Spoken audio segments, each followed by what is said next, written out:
30 जून को लॉकडाउन 4 की समाप्ति के बाद से सरकार की तरफ से अनलॉक 1 की घोषणा कर दी गई है। यह अनलॉक 1 पूरे जून भर चलेगा, लेकिन इस लॉकडाउन में रोजगार के तमाम साधन बंद हो गए थे। खेती करने वाले किसानों पर यह लॉकडाउन एक आपदा बनकर आया। लेकिन वहीं दूसरी तरफ जौनपुर के फूल मंडी में कुछ ऐसे किसान हैं हमारे साथ जो कि फूलों का व्यापार करते थे। इस लॉकडाउन में फूलों की सुगंध सिमट करके रह गई है। यहाँ पर गेंदा, चमेली जैसे फूलों की खेती की जाती थी और इसका कारोबार किया जाता था, लेकिन अब इसी कारोबार में इतने कांटे आ गए हैं।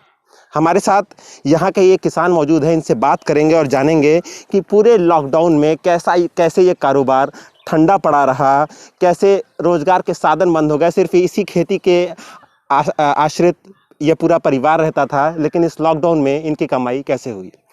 जी चाचा, क्या नाम है आपका? राम बाबू मौर्य नाम है मेरा। अच्छा राम बाबू जी, ये बताइए कि ये जो आप फूलों की खेती करते थे जी, तो इस सीज़न में ये फूल सबसे ज़्यादा बिकते थे।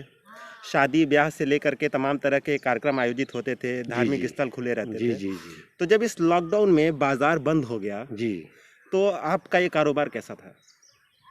जब बाजार बंद हो गया तो खरीदार आने बंद हो गए, और जब खरीदार आने बंद हो गए तो फूल टूटा नहीं, बिका नहीं, इसी तरह खेत में पड़ा रह गया। आप देख रहे होंगे अभी भी पड़ा हुआ है। अब इससे क्या कहें, कोई माली नहीं खरीदने वाला आया, शादी विवाह तो बंद हो गया था, मंदिर बंद हो गया था, बहुत नुकसान हो गया। अच्छा, इस सीज़न में राम बाबू जी लगभग कितनी कमाई हो जाती थी? अगर लॉकडाउन नहीं होता तो मतलब बाजार कैसा चलता था? क्या इतनी कमाई हो जाती थी कि घर परिवार का पूरा खर्चा या भरण पोषण इससे संभव था? हाँ, लॉकडाउन नहीं था, नहीं होता तो हर साल का जो हमारा अनुभव है, जनवरी से लगन शुरू होता था तो इतनी बिक्री हो जाती थी कि हम बाल बच्चों को पढ़ा लेते थे, घर की जो और ज़रूरतें हैं उसको भी पूरा कर लेते थे। बैंक से जो कर्जा वर्जा लिया वो भी थोड़ा बहुत दे लेते थे। अब तो पूरा का पूरा सब बंद हो गया, सब बंद हो अच्छा, गया। कितने किस्म के फूलों की खेती करते थे राम बाबू जी आप? अब यहाँ हमारे गांव में बहुत आबादी है, हमारे पास तो थोड़ा खेत है, हम गुलाब की खेती करते हैं, वो सामने जो टेंगरी है उसकी खेती करते हैं, गेना का भी कर लेते हैं। लेकिन हमारे इस गांव में तो गेंदा है, ये गुलाब है, टेंगरी है, बेली है, कुंद है, और भी कई वैरायटी के जो है फूल हैं उसकी खेतियां होती हैं, लोग करते हैं। अच्छा, जब लॉकडाउन में फूलों का बाजार बंद रहा, फूल नहीं बिके, तो क्या इसी तरह से जैसे हम देख रहे हैं आपके पूरे खेत में, तो क्या ऐसे ही ये फूल खेतों में आपने छोड़ दिए सूखने के लिए? बहुत से किसानों ने जो है तोड़ा, प्रयास किया, नहीं बिका। कुछ लोगों ने सोचा कि गुलाब से इसका गुलकंद बनाएंगे, लेकिन कोई टेक्निक नहीं है। लोगों ने कोशिश किया, नहीं बन पाया।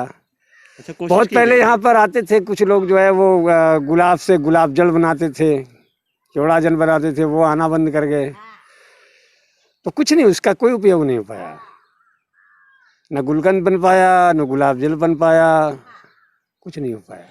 अच्छा राम बाबू जी, सरकार का कहना है कि 8 तारीख से धार्मिक स्थल खुल जाएंगे। तो जब धार्मिक स्थल खुलेंगे और छोटे मोटे जब ये शादी विवाह के आयोजन होने लगेंगे, तो क्या आपको लगता है कि फूलों के कारोबार का जो बाजार है वो रफ्तार पकड़ेगा कुछ? कुछ पकड़ेगा, लेकिन उतना तो नहीं पकड़ेगा, उतना नहीं पकड़ेगा। इसलिए कि जो खरीदने वाले हैं उनके भी तो नुकसान हुए होंगे। शादी विवाह का मौसम बीत गया है, आगे बरसात होने वाली, तो शादी विवाह नहीं होंगे। और मंदिर भी आदमी तभी जाएगा जब उसकी जेब में कुछ भरा होगा, पैसा ही नहीं होगा तो उतनी तेजी से चलने की उम्मीद नहीं है। अच्छा राम बाबू जी, आप में से कुछ किसान ऐसे भी होंगे जो कि कर्ज लेकर के खेती करते हैं।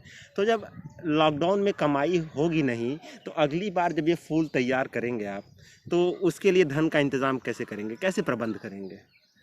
अब देखिए सर, ऐसा है कि ये गुलाब तो एक बार लग जाता है तो 10 साल 12 साल रहता है। इसमें तो मान लीजिए फिर पेड़ नहीं लगाना है, लेकिन इसकी खाद है, निराई है, इसके लिए तो पैसा चाहिए।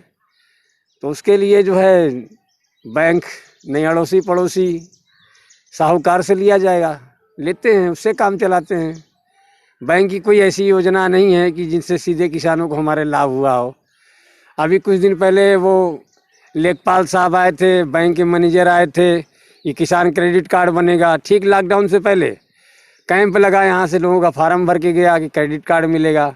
हम लोग बैंक भी गए तो बैंक वाले कहे कि नहीं, अभी ये फार्मेलिटी नहीं है, वो फार्मेलिटी नहीं है, और वो कचहरी से कागज़ बनवा के लाइए, फील्ड अफसर से कागज़ बनवा के लाइए, वो भी नहीं बना। तो हम लोग कम पढ़े लिखे लोग हैं, तो बैंक से भी वो सुविधा नहीं मिल पा रही है, तो महाजन से लेना पड़ता है, इधर उधर से लेना पड़ता है, यही काम चलाना। अच्छा, अगर ये लॉकडाउन न लगा होता तो लगभग इस सीज़न में आपको अपनी इस खेती से कितनी कमाई का अनुमान था?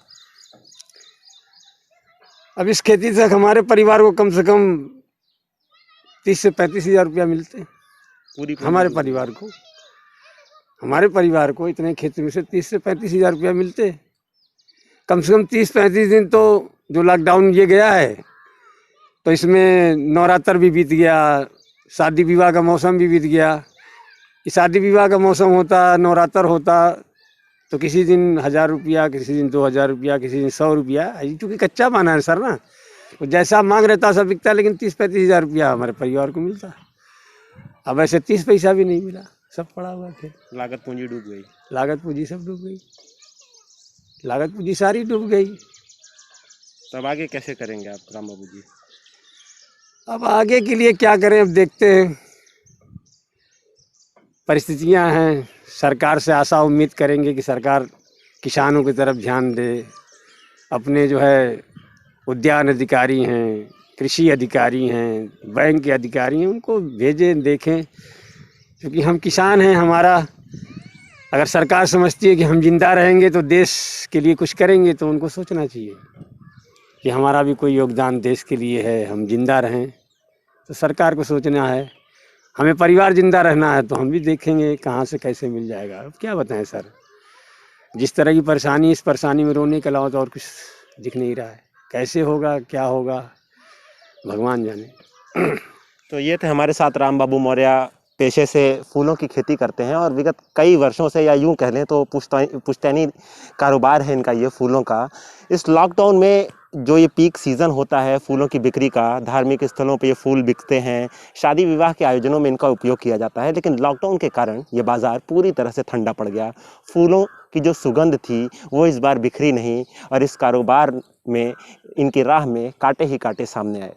बड़ी मुश्किलों से इस बीच ये अपनी जो पूरी कमाई है, जो पूरी लागत पूंजी है, वह भी नहीं निकाल पा रहे हैं, और आगे आने वाली जो फूलों की खेती है उसके लिए धन के प्रबंध में इनको इंतज़ाम करना पड़ेगा, और वे इसके लिए काफ़ी सोच में हैं कि कैसे आगामी फसल के लिए, आगामी फूलों की खेती के लिए इसका प्रबंध किया जाए। आदित्य भारद्वाज, CBN, जौनपुर।